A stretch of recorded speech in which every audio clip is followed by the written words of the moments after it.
My name is Anna. I never thought my life would become like this. When I first met Mark, he was kind and full of promises. He said, Anna, I will take care of you. You will never feel alone. I trusted him. Now, years later, I see that life is not always what we expect. The alarm rang. I jumped out of bed. I had to cook breakfast, pack lunch, and wake my daughter Emily for school. Mark was still lying in bed. I shook him gently. Mark, wake up. Please help Emily. He pulled the blanket over his head. Let me rest. You do everything better than I do. I felt my heart sink. I ran to Emily's room. I dressed her, combed her hair, packed her bag. The toast was burning in the kitchen. The clock was moving fast. My hands were shaking. I looked into the living room. Mark was sitting on the couch, scrolling on his phone. I shouted, Can you at least help Emily with her shoes? He did not look at me. Stop shouting, Anna. You make too much noise. I could not hold it anymore. Noise? Mark, I do everything alone. You do nothing. He closed his eyes. I am tired. Stop talking. Tired of what? He had no job. He had no work. He only sat. That night, I served dinner. Simple pasta because I was too tired to cook more. Mark looked at the plate and frowned. Pasta again? Why do you not cook something better? Why not chicken or meat? My chest felt heavy. Better? Mark, I go to work. I clean the house. I take care of Emily. I do everything. And you sit on the couch all day. And you complain about food. He hit the table. Do not raise your voice at me. I am the man of the house. Tears filled my eyes. You are not a man, Mark. You are only lazy. His face turned red. If you do not like it, then leave. I froze. Leave? With a child? Where would I go? The next day, our neighbor Sarah stopped me outside. Anna, why do you always run alone in the morning? Does Mark never help you? I forced a smile. He is just looking for work. Inside, I felt shame. Everyone could see the truth. Another neighbor, Mrs. Allen, said while passing by, I do not know how you manage everything alone. Your husband does nothing. I wanted to disappear. A week later, my mother came. She saw the house, dirty dishes, clothes on the floor. Mark was on the couch sleeping. She pulled me into the kitchen. Anna, how long will you live like this? He is hurting you. I broke down. Mother, I cannot handle this alone. Emily needs her father, but he will not change. Mother looked at me. Sometimes men do not change until they feel the problem themselves. Her words stayed in my heart. Mark's mother and father came one afternoon.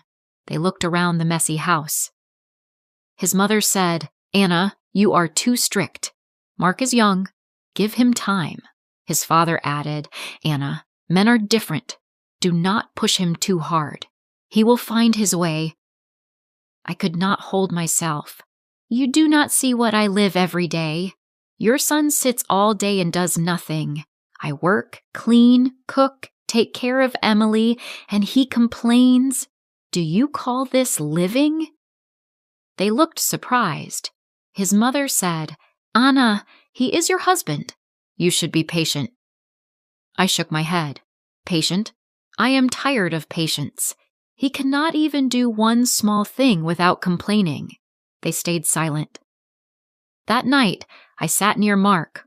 Mark, do you not feel sorry when you see me working all the time? He kept watching television. You women are made for this. This is your job. The words hurt me deeply. I stood up. No, Mark. I am not your servant. I will not cook for you. I will not wash your clothes. I will not clean your things.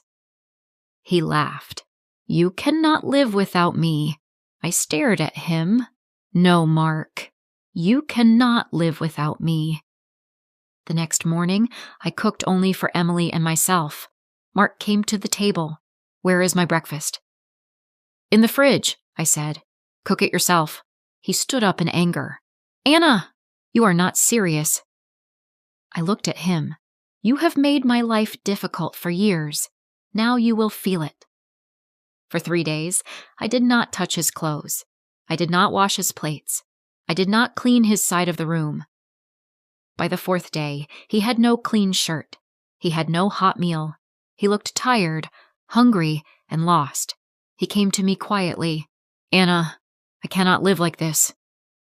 I kept folding laundry. "This is the life I lived for years, Mark. Now you know how it feels." His voice shook. "I was wrong. I will change." The next week, Mark went out. He came back nervous. "I found a job in a small store. It is not much, but it is something." I gave a small smile. That is all I ever wanted. Not money, not gifts, just effort. Slowly, life began to change. He still had lazy days, but he tried. He cooked sometimes. He washed dishes. He helped Emily with homework. But my heart was not at peace yet. Every time he helped, I wondered, will this last? Or will he go back to his old ways? Some nights I lay awake, listening to his soft snores, and I prayed, please, let this change be real. Let him not forget how much we suffered because of his laziness. One evening, Mark forgot to pay a bill. Electricity was off. I was angry but calm. "Mark, I cannot do everything. You must remember these things." He hung his head. "I am sorry. I will be careful next time." Emily said, "Papa, do not worry. I know you are trying." Even small words gave him hope. One evening, while we ate together, Mark held my hand. "Anna, I am sorry. I was blind. Thank you for not leaving me." I looked at him and said softly, "Do not thank me. Thank yourself for finally standing up." Emily hugged him. "Papa, I like it when you help me with homework." Mark smiled, and I saw hope in his eyes. That is my story, the story of a lazy husband and a wife who refused to stay silent, because silence destroys, but honesty, courage, and effort can save. Life is not easy, but change is possible. Even the hardest person can learn if they feel the consequences and try. If you liked this story, please like, comment, share, and subscribe.